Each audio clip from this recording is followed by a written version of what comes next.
오늘 본문의 말씀 가지고 감사라는 제목의 말씀을 함께 나누겠습니다. 10명의 나병 환자들이 예수님을 만나게 됩니다. 나병이라는 질병이 그러하듯 인생에 소망이 없고 절망 가운데 살아갈 수밖에 없는 그런 불쌍한 인생들입니다.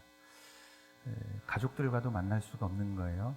마을 안에도 들어올 수 없고, 그래서 마을과 마을 경계에 살았던 사람들이 이 나병 환자들입니다.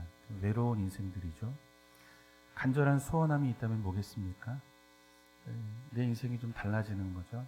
내가 지금 처한 이 상황, 형편, 이것들이 새로워지기를 이들은 아마 일평생 간절히 소원하는 마음으로 살아왔을 거예요. 주님을 보고 외치는 거죠. 예수 선생이여 나를 불쌍히 여기소서. 얼마나 간절함이 이 말 속에 담겨 있겠습니까? 주님은 아시는 거예요. 이들을 긍휼히 여기시고 말씀하시죠. 제사장에게 가서 너희 몸을 보이라. 그런데 놀라운 것은 가는 길에 다 고침을 받는 거예요. 이 10명의 사람들이 그 인생이 처한 문제가 다 해결이 되는 거예요. 그런데 문제는 어디에 있습니까? 10사람 중에 한 사람, 사마리아 사람만 예수님 앞으로 돌아와 감사를 드렸다는 것입니다. 이것이 오늘 본문의 내용입니다. 그리고 이 말씀 속에서 우리가 확인하고 싶은 것은 우리가 가져야 할 참된 감사라는 것은 무엇인가 하는 거예요.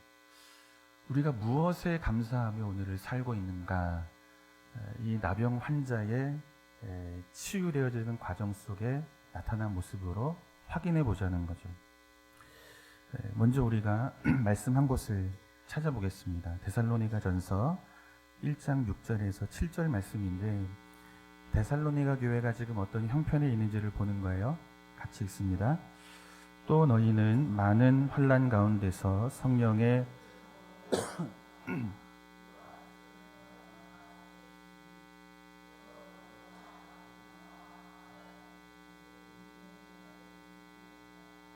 아멘. 성령 안에서 말씀으로 인한 기쁨도 있습니다. 또 다른 교회 성도들 앞에 본이 될 만한 그런 믿음을 가지고 살아가는 공동체가 데살로니가 교회 공동체죠. 그런데 이들이 처한 상황을 이 6절의 말씀이 어떻게 설명합니까? 많은 환난 가운데 있었다. 이렇게 말씀하고 있어요. 여러분, 데살로니가 교회는 사도행전 17장을 보면 바울이 방문해서 그곳에서 교회를 세우게 됩니다. 그런데 쉽게 세워진 교회가 아니에요. 굉장히 큰 환난과 핍박 속에서 교회가 세워지게 됩니다. 바울이 복음을 전하자 많은 사람들이 예수를 구주로 영접하는 놀라운 이 회심의 역사들이 일어나게 됩니다. 특별히 우리가 잘 알기로 고위직에 있는 고관들이, 귀족들이 예수 앞으로 회심하는 역사가 데살로니가 교회 안에서 일어나죠. 그러니까 유대인들이 시기하는 거예요. 불량배들을 동원해서 바울을 찾아 나섭니다. 뭐 하겠다는 거예요? 잡아서 죽이겠노라. 굉장히 큰 위협과 박해 속에서 바울은 계속 복음을 전합니다. 그런데 바울을 시기하던 자들이 바울을 찾지 못하자 바울을 도왔던 데살로니가에 살고 있었던 야손과 그의 형제들을 잡아서 고발하는 장면을 성경이 보여주고 있어요. 그러니까 데살로니가 지역에 굉장히 큰 소동이 일어난 거예요. 불량배들이 와서 성을 막 휘젓고 다니는 거죠. 바울을 잡아 죽이겠다는 거예요. 이처럼 큰 소동이 일어나는 중에 이 큰 핍박과 박해 가운데 세워진 교회가 데살로니가 교회입니다. 데살로니가를 떠난 바울은 베레아를 지나서 아덴을 지나서 고린도라는 곳에 도착하게 됩니다. 바울은 고린도에서 3년간 사역을 하게 되는데 복음을 전하고 또 교회들마다 서신을 보내는 일을 하게 돼요. 3년이라는 시간, 그 시간 속에 서신을 기록할 때 한 교회에 보내는데 데살로니가 교회에 보내게 됩니다. 그게 데살로니가 전서예요. 그러니까 떠나오고 3년이 지나서 편지를 보낸 거죠. 어떻게 세워진 교회입니까? 환난과 핍박 가운데 세워진 교회입니다. 그런데 3년이 지나 바울이 데살로니가를 떠나 3년이 지났음에도 불구하고 여전히 우리가 앞에 1장 6절의 말씀을 봤죠. 환난이 많은 가운데 데살로니가 교회는 여전히 세워져 있는 거예요. 그런데 바울은 데살로니가 전서 5장 18절에서 교회와 성도들에게 권면합니다. 범사에 감사하라. 여러분, 감사할 이유가 뭐가 있습니까? 3년 전에도 핍박이 있었습니다. 믿음의 형제들이 잡혀가 고발을 당하는 일들이 데살로니가 교회 안에 있었습니다. 3년이 지나 바울이 교회를 향해 편지를 보냅니다. 그런데 교회 형편이 어때요? 여전히 환난이 많았다고 말씀하고 있어요. 상황이 달라졌습니까? 환경이 달라졌습니까? 그런데 뭐하라고 말씀하세요? 범사에 감사하라. 이것이 너희를 향한 하나님의 뜻이니라, 이렇게 말씀하고 있는 것입니다. 여러분, 우리는 상황이 달라지고 환경이 달라지면 뭐합니까? 그때 감사하죠. 핍박이 지나가고 평안이 오면 그때 감사합니다. 가난할 때는 감사하지를 못하죠. 가난을 벗고 부유해지면 우리는 우리의 인생을 부유하게 하신 하나님 앞에 감사해요. 가난할 때에는 감사하지를 못하고 사는 거죠. 우리의 인생이 밑바닥을 살다가 높은 자리에 올라가게 되면 그때 우리는 감사하게 되는 것입니다. 그러나 여러분, 기억해야 합니다. 환경이 달라지는 것으로 우리는 참된 감사의 삶을 살아갈 수 없습니다. 우리의 상황이 달라지고 문제가 해결이 되는 것으로 우리는 참되고 진정한 감사의 삶을 살아갈 수 없는 인생들이라는 것입니다. 우리의 욕심이 끝이 없기 때문이죠. 세상을 향한, 물질을 향한 우리의 욕망이 끝이 보이지 않기 때문에 그렇습니다. 출애굽한 이스라엘 백성들이 하나님 앞에 불평하는 거예요. 물이 없다고. 하나님이 반석에서 물을 내어 마시게 하죠. 여러분, 뭐가 달라졌어요? 상황이 달라졌잖아요. 전에는 없던 물이 이제는 하나님으로 인해서 물을 얻는 인생으로 달라진 거예요. 환경이 달라진 거예요. 없는 인생으로 살다 이제는 무엇인가를 얻은 인생으로 가지게 된 거죠. 그럼 이제 만족이 끝나는 것입니까? 이제 물을 얻었으니 감사하다, 이것으로 이스라엘 백성들이 하나님 앞에 섭니까? 물을 마시고 힘을 얻어 그 힘으로 또 불평하고 원망했던 것이 이스라엘 백성들이죠. 왜 양식이 없습니까? 먹을 양식을 달라는 거예요. 이처럼 인간의 욕망은 끝이 없는 거예요. 욕망을 채워서 우리가 감사하는 사람으로 살아갈 수 있는가? 그렇지 않다는 거죠. 또 다른 그 무엇인가를 끊임없이 채우고 또 채우는 그런 인생의 길을 걸어가는 것이 우리의 모습이라는 거예요. 양식을 주십니다. 뭐가 달라졌어요? 이제는 배가 불렀잖아요. 이제는 가난하던 인생이 부유해진 거잖아요. 그런데 하나님이 주시는 그 양식을 먹고 한 것이 무엇입니까? 하나님 감사합니다, 이것입니까? 또 불평하죠. 또 원망하는 거예요. 왜 하찮은 음식을 우리에게 주는가? 고기를 달라는 것입니다. 여러분, 이처럼 인간은 끝이 없는 욕심과 욕망에 끌려 살아가는 인생이라는 것입니다.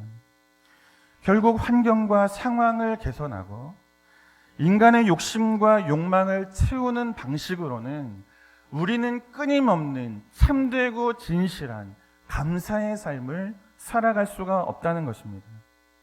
그렇다면 무엇으로, 우리는 어떻게 상황과 상관없는 감사의 삶을 범사에 살아갈 수 있는가?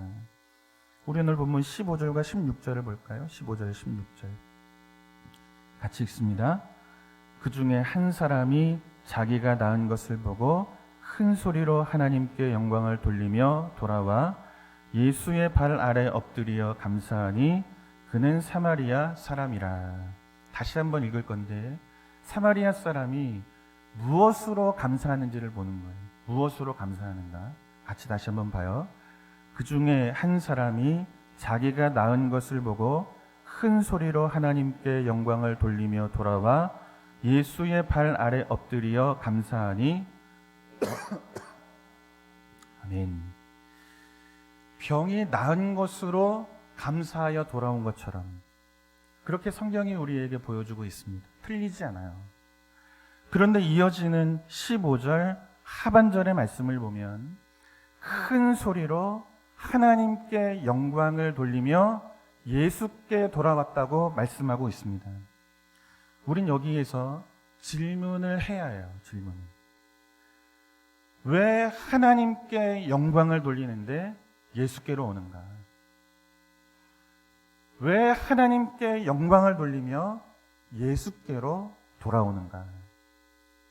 여러분, 유대인들은 하나님 앞에 영광을 돌릴 만한 일이 있을 때 항상 성전을 찾습니다. 그곳은 하나님의 임재하심이 있는 곳이기 때문이죠. 내게 은혜를 베푸시고 내 소원에 만족을 주시고 내 삶에 큰 은혜를 베푸신 하나님, 그분께 영광을 돌릴 때에는 성전을 찾는 거예요. 거기에 하나님이 계시니까. 여러분, 아들이 없던 한나가 하나님께 기도하고 아들을 얻습니다. 사무엘을 얻죠. 사무엘을 데리고 어디로 갑니까? 성전으로 가는 거예요. 하나님, 내 기도와 내 소원에 응답을 하시니 감사합니다. 모든 것이 하나님의 은혜요 하나님께 영광을 돌립니다. 내 자녀를 하나님 앞에 맡깁니다. 성전을 찾아가는 거예요. 에스라 3장의 말씀을 보면 바벨론에서 포로되어 돌아온 이스라엘 백성들이 가장 먼저 한 일이 제단을 쌓고 그 위에서 번제를 드리는 일이었습니다. 성전을 찾는 거예요. 하나님 앞에 영광을 돌리는 거죠. 하나님 앞에 영광을 돌릴 만한 일이 있을 때 유대인들이 가장 먼저 하는 일은 성전을 찾는 일이라고요. 그런데 왜 사마리아 사람이 하나님 앞에 영광을 돌리기 위해 성전을 찾지 않고 예수 앞으로 나오는가? 성전을 찾아서 하나님 앞에 영광을 돌려야 하는데 예수 앞에 나와 하나님께 영광을 돌리고 있더라, 이렇게 말씀하고 있는 것입니다. 여러분, 무슨 이야기입니까? 예수님께 돌아오는 일은 하나님께 돌아오는 일과 같다는 거예요. 자신의 힘으로 해결되지 않는 나병이라고 하는 질병에서 나음을 입고 무엇을 깨닫게 되는 것입니까? 예수 앞으로 가는 길은 누구를 향해 가는 길과 다르지 않다는 거예요. 하나님 앞으로 나가는 길과 다르지 않다는 거예요. 자신의 질병을 고쳐주신 예수 그리스도를 만나는 자리에서 이 나병 환자는 누구를 만나게 되는 것입니까? 예수가 하나님이라는 것을 발견하게 되고 만나게 되는 거예요. 하나님 앞에 영광을 돌리는 일은 누구 앞에 영광을 돌리는 일과 같다는 것입니까? 예수 앞에 영광을 돌리는 일과 같다는 거예요. 지금 나병 환자는 질병에서 나음을 얻고 하나님 앞에 고백하고 있는 거예요. 예수 그리스도는 내 하나님이라, 그분은 내 구주시라, 이것을 고백하며 성전이 아닌 하나님이신 예수 앞으로 돌아와 그분 앞에 영광을 돌리고 있는 모습을 성경은 우리에게 보여주고 있는 것입니다. 따라서 사마리아인이 예수님께 돌아와 감사를 돌렸다는 말은, 주가 내게 질병을 고쳐주셨어, 내 소원을 이루어 주시고 만족을 주셨어, 내 삶의 문제를 해결해 주셨어, 내가 그토록 원하는 삶의 상황들, 환경들을 바꾸시고 좋은 것으로 개선해 주셨어. 그래서 감사하는 것이 아니고 이 감사를 넘어 하나님을 만나게 되었다는 거예요. 내가 예수 그리스도, 그분이 하나님이라는 것을 내가 알게 되었다는 거예요. 그분이 내 구주라는 것을 알게 되었다는 거예요.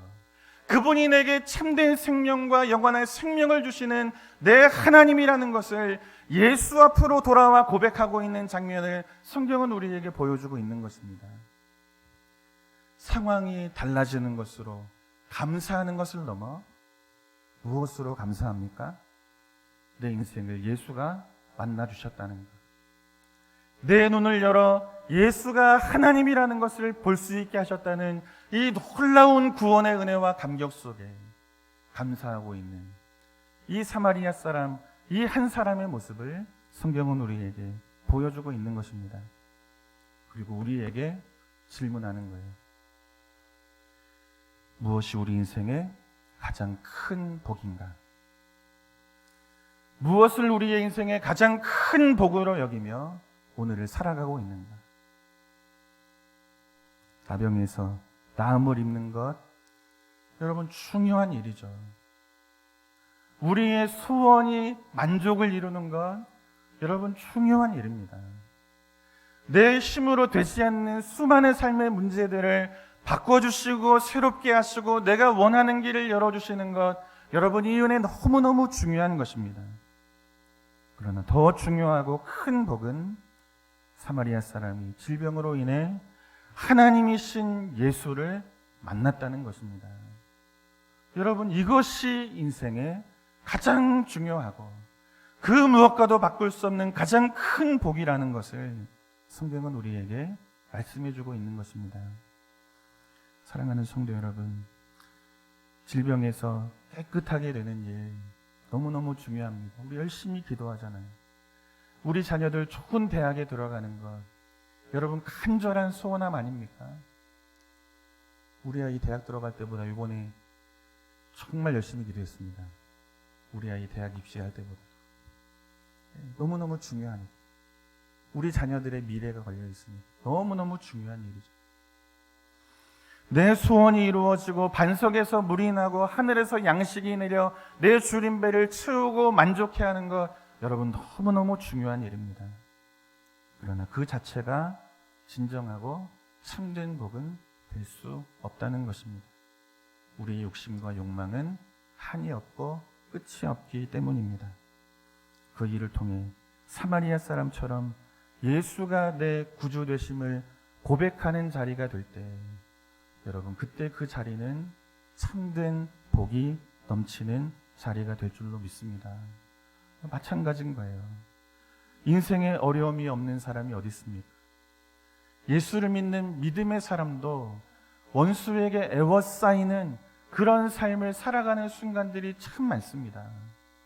그러나 그 상황이 그 자체로 믿는 믿음의 사람의 인생에 재앙이 될 수 없는 것은 어려움 속에서도 여전히 하나님이 내 하나님이라는 이 믿음의 고백을 할 수 있는 이 믿음의 고백이 우리에게 있다면, 여러분 그 사람은 진정한 복을 가지고 오늘을 살아가는 사람인 줄로 믿습니다.